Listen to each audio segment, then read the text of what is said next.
नमस्कार दोस्तों, स्वागत है आपके अपने channel medicine guidance bye Ravindra में। आज हम बात करेंगे एक ऐसी बीमारी की जो धीरे धीरे हमारे देश में आम होती जा रही है, लेकिन इसका असर बहुत ही गहरा हो रहा है। यह बीमारी साइलेंट किलर के नाम से भी जाना जाता है क्योंकि इसके लक्षण धीरे धीरे सामने आते हैं, लेकिन असर इसका बहुत ही गहरा होता है। तो दोस्तों, डायबिटीज़ क्या है? डायबिटीज़ एक मेटाबॉलिक डिसऑर्डर है जिसमें शरीर के ब्लड शुगर लेवल यानी ग्लूकोज बढ़ जाता है। हम जो भी खाना खाते हैं वो ग्लूकोज में बदल जाता है। यह ग्लूकोज हमारी कोशिकाओं को ऊर्जा देता है, लेकिन इस ग्लूकोज को कोशिकाओं में पहुंचाने का काम कौन करता है? इंसुलिन करता है, जो कि पेनक्रियाज से निकलता है। जब भी हमारे शरीर में इंसुलिन की कमी हो जाती है या इंसुलिन की सही से पर्याप्त मैन्युफैक्चरिंग नहीं होता है या फिर ग्लूकोज खून में जमा होने लगता है, तो इस कंडीशन को डायबिटीज़ कहा जाता है। इसके शुरुआती लक्षण को हम पहले ही पहचान लें, इसको नियंत्रित करना बहुत आसान हो जाता है। तो आइए हम इसके लक्षणों के बारे में जानते हैं। पहला इसका मुख्य लक्षण है कि बार बार पेशाब का आना। डायबिटीज में खून में शुगर का लेवल बढ़ जाता है, जिससे शरीर पेशाब के जरिए इसे बाहर निकालने की कोशिश करता है। इसलिए मरीज को बार बार टॉयलेट जाना पड़ता है, दिन में भी और रात में भी। दूसरी इसकी मुख्य लक्षण है बहुत ज़्यादा प्यास लगना। जब भी शरीर में बार बार पेशाब के रूप से बाहर निकल जाता है पानी, तो डिहाइड्रेशन हो जाता है। इस वजह से व्यक्ति को बार बार प्यास लगती है। और तीसरा इसका मुख्य लक्षण है भूख का लगना।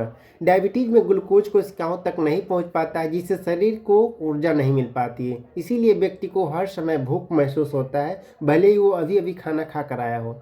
थकान और कमजोरी। शरीर की कोशिकाएं जब ग्लूकोज का उपयोग नहीं कर पाती हैं तो ऊर्जा की कमी महसूस होती है। मरीज को अक्सर थकान, आलस्य और काम करने की इच्छा न होती है जैसी समस्या लगती है। चौथा जो का कारण है वजन का घटना या अचानक बढ़ना।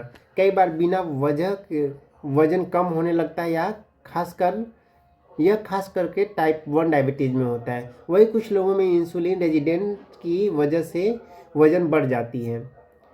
पांचवा कारण है घाव का देरी से भरना। डायबिटीज में शरीर की इम्यून सिस्टम की क्षमता घट जाती है, जिससे घाव या कटे हुए या इन्फेक्शन जल्दी ठीक नहीं होते हैं।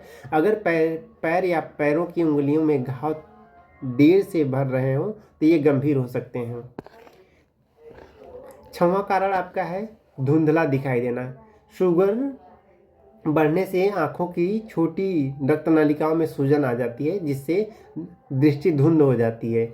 लंबे समय तक अनियंत्रित डायबिटीज रहने पर अस्थायी नेत्र हो जाता है। और इसका सातवां कारण है हाथ पैरों में झंझनाहट होना। डायबिटीज में न्यूरोपैथी हो सकती है, यानी नसों पर असर पड़ सकता है। इससे हाथों और पैरों में झंझनाहट या जलन सुन्नपन महसूस होता है। आठवां इसका लक्षण है त्वचा और दांतों में समस्या। डायबिटीज के इन्फेक्शन में जल्दी, जैसे त्वचा पर फंगल इन्फेक्शन, खुजली या मसूड़ों में सूजन। कई बार मसूड़े से खून आना भी इसका लक्षण हो सकता है। वीडियो में हम जानेंगे डायबिटीज़ के प्रकार के बारे में, और ये किस टाइप का होती है, उनमें क्या फ़र्क होता है, इसके बारे में जानेंगे। डायबिटीज़ को समझना बहुत ज़रूरी है ताकि हम इसे की सही पहचान कर सकें और समय पर इलाज कर सकें। पहला है टाइप 1 डायबिटीज़। यह मुख्यतः बच्चों और युवाओं में पाया जाती है, इसलिए इसे जुवेनाइल डायबिटीज़ भी कहा जाता है। इनमें शरीर की इम्यून सिस्टम गलती से पैनक्रियाटिक बीटा कोशिकाओं पर हमला कर देती है, जो कि इंसुलिन बनाती है। नतीजा यह होता है कि शरीर में बिल्कुल भी इंसुलिन नहीं बन पाता है। इंसुलिन की कमी के कारण ब्लड में ग्लूकोज लेवल बढ़ जाता है। ऐसे मरीजों को इंसुलिन का इंजेक्शन या इंसुलिन पंप की ज़रूरत होती है ताकि शरीर में शुगर लेवल नियंत्रित रहे। इसका कारण पूरी तरह से पता नहीं चल पाता, लेकिन यह अधिकतर आनुवंशिक और ऑटो इम्यून कारणों से होता है। दूसरा जो कारण है टाइप 2 डायबिटीज़। यह सबसे आम प्रकार का डायबिटीज़ है। 90% मरीज में टाइप 2 डायबिटीज़ ही होता है। इनमें शरीर की इंसुलिन बनता तो है, लेकिन कोशिकाएं इन इंसुलिन को पहचान नहीं पाती है। इसे कहा जाता है इम्यून रेजिडेंस। शुरुआती में ब्लड शुगर धीरे धीरे बढ़ता है लेकिन अगर समय पर ध्यान न दिया जाए तो यह गंभीर रूप ले लेता है। इसका मुख्य कारण होता है गलत खान पान, मोटापा, तनाव और शारीरिक निष्क्रियता। टाइप 2 डायबिटीज़ में अक्सर लाइफस्टाइल चेंज, डाइट कंट्रोल और ओरल मेडिकेशन के कंट्रोल किया जाता है। अगर स्थिति गंभीर हो तो डॉक्टर इंसुलिन भी दे सकता है। तीसरा जो टाइप होता है वह होता है गैस्ट्रेशनल डायबिटीज़ या फिर गर्भवती मधुमेह। यह डायबिटीज़ गर्भवती महिलाओं में होती है। गर्भावस्था के दौरान शरीर में ढेर सारे हार्मोनों में बदलाव होता है जो इंसुलिन की क्रिया को प्रभावित कर देता है। इससे ब्लड शुगर लेवल ब्लड में बढ़ जाता है। इसे ही गैस्ट्रेशनल डायबिटीज़ कहा जाता है। यह स्थिति आमतौर पर डिलीवरी के बाद सामान्य हो जाता है, लेकिन ऐसी महिलाओं में बाद में टाइप 2 डायबिटीज़ का होने का खतरा बना रहता है। इसलिए गर्भावस्था के दौरान नियमित जांच और डॉक्टर की निगरानी बहुत ज़रूरी होती है। इसके कुछ अन्य प्रकार भी होते हैं जो बहुत ही दुर्लभ होते हैं, किसी किसी में पाया जाता है। पहला जो इसमें दुर्लभ प्रकार में पहला होता है MODY, maturity onset diabetes of the young. दूसरा जो होता है सेकेंडरी डायबिटीज़, जो अन्य बीमारियों या दवाओं के कारण होता है, हालांकि ये बहुत कम मामलों में दिखाई देती है। जाना है आज हम बात करेंगे डायबिटीज़ की इलाज और सामान्य प्रिस्क्रिप्शन के बारे में, यानी कि डॉक्टर आमतौर पे डायबिटीज़ के मरीज को कौन कौन सी दवाएं देते हैं और उनका उपयोग कैसे किया जाता है। डिस्क्रिप्शन, यह जानकारी केवल शैक्षणिक उद्देश्य के लिए है। दवा का उपयोग हमेशा डॉक्टर के सलाह से ही लें, अपने मर्जी से कोई भी दवा ना लें। आमतौर पे दी जाने वाली दवाइयाँ क्या क्या हैं। पहला जो है मेटफॉर्मिन है। यह सबसे पहली और सबसे ज़्यादा उपयोग की जाने वाली दवा है। यह लीवर में ग्लूकोज की बनने की प्रक्रिया को कम कर देता है और इंसुलिन को बेहतर तरीके से काम करने में मदद करता है। दूसरा जो दवा है वो है ग्लिम्पराइड।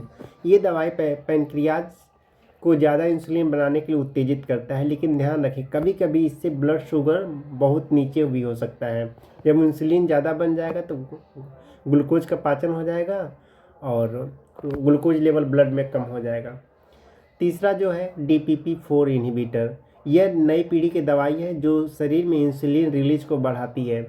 चौथा जो है वो SGLT2 इन्हिबिटर, ये दवाइयाँ किडनी के जरिए शुगर को पेशाब के माध्यम से बाहर निकालती है और ब्लड में ग्लूकोज के लेवल को मेंटेन करती है।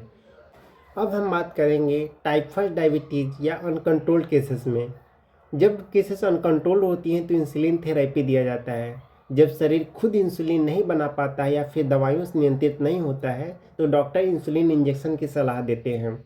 इंसुलिन के मुख्य प्रकार कौन कौन से होते हैं या कैसे कब कब दिए जाते हैं। पहला होता है शॉर्ट एक्टिंग इंसुलिन, जो भोजन के बाद उपयोग किया जाता है। दूसरा होता है इंटरमीडिएट या फिर लॉन्ग एक्टिंग इंसुलिन, जो पूरे दिन ब्लड शुगर को नियंत्रित रखने के लिए दिया जाता है। दवाइयों के साथ साथ कुछ बातों का ध्यान रखना बहुत ज़रूरी होता है। रोज़ाना ब्लड शुगर मॉनिटरिंग करना, संतुलित आहार और मीठे और जंक फूडों से परहेज, 30 मिनट की रोज़ाना वॉक या एक्सरसाइज करें, तनाव और नींद की कमी से बचें, हर 3 महीने में HbA1c करवाएं। दोस्तों, डायबिटीज़ का इलाज लगातार चलने वाली प्रक्रिया है। दवाइयाँ तभी असर करती हैं जब आप नियमित और अनुशासित बने रहेंगे। डॉक्टर की सलाह के बिना दवा न लें। हर 3 या 6 महीने पर अपनी जांच जरूर करवाएं। अगर आपको हमारी ये जानकारी उपयोगी लगी हो तो वीडियो को लाइक करें, शेयर करें और channel medicine guidance bye Ravindra को सब्सक्राइब करें। स्वस्थ रहें, जागरूक रहें। धन्यवाद।